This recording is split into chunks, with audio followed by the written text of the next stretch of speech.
Welcome back, this is Marty. Today we're taking a look at my purple warrior once again and taking a look at the improvements that I made. And remember, if you like Wolcen, if you like ARPG games like this one, subscribe to my channel and keep an eye on more build guides and other guides that are coming out from my channel. Now, let's go.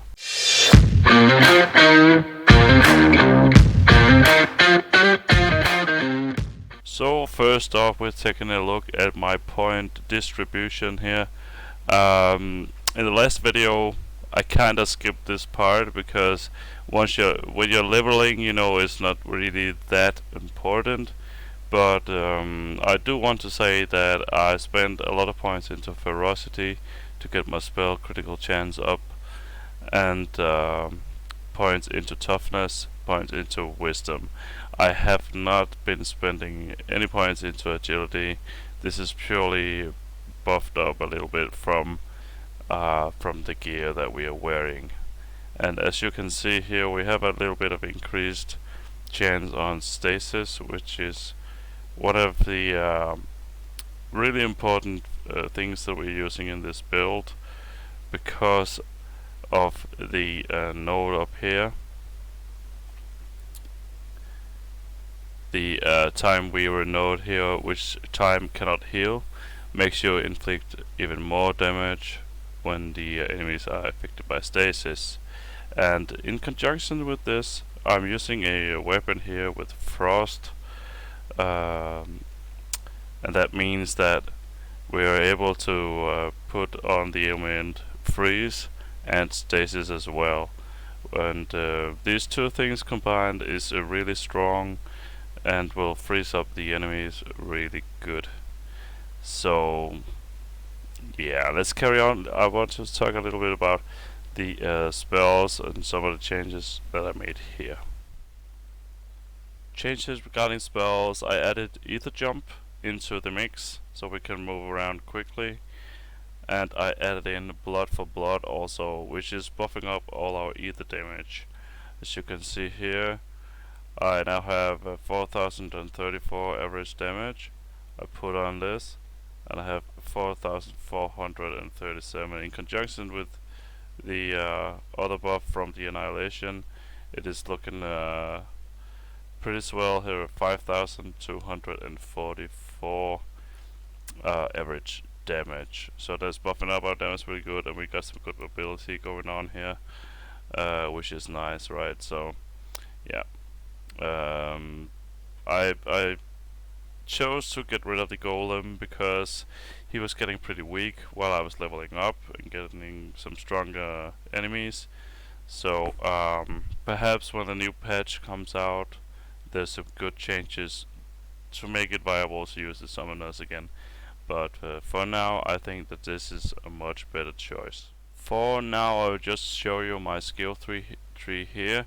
I've added some Aether damage into the mix and some extra ailment stacks up here, and that's basically it. I mean, I also picked up the salvatory anchor right here. That will give a lot of extra defensive resistances. I mean, when you're using a heavy armor, at least that is a really good one to pick up. But for the next update for this build, I will try to make a different tree and pick up these cursed options here to deal some more occult damage. And I need to play around with this and test it out before I will let you guys know if it's working out. But it's also a pretty important that you're able to curse your enemies when using this node, right? So for that, you might need a weapon that will grant you some shadow damage. But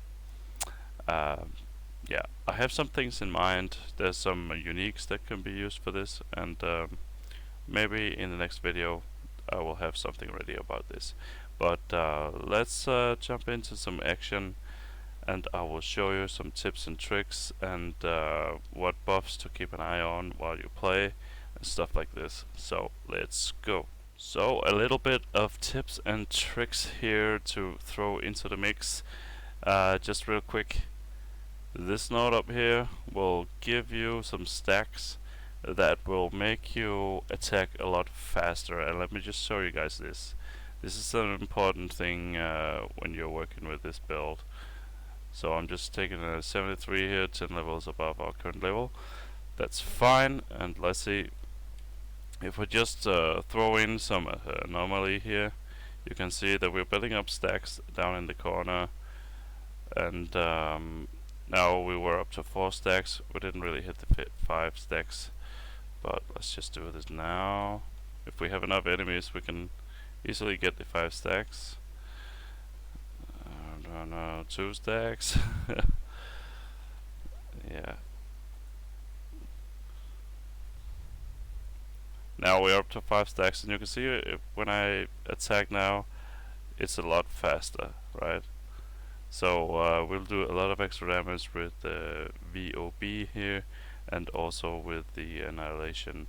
The Annihilation spell is our primary spell, right? So yeah, it's pretty important to get it buffed up. So keep an eye on that buff at all times, and keep up your Plague Burst as well.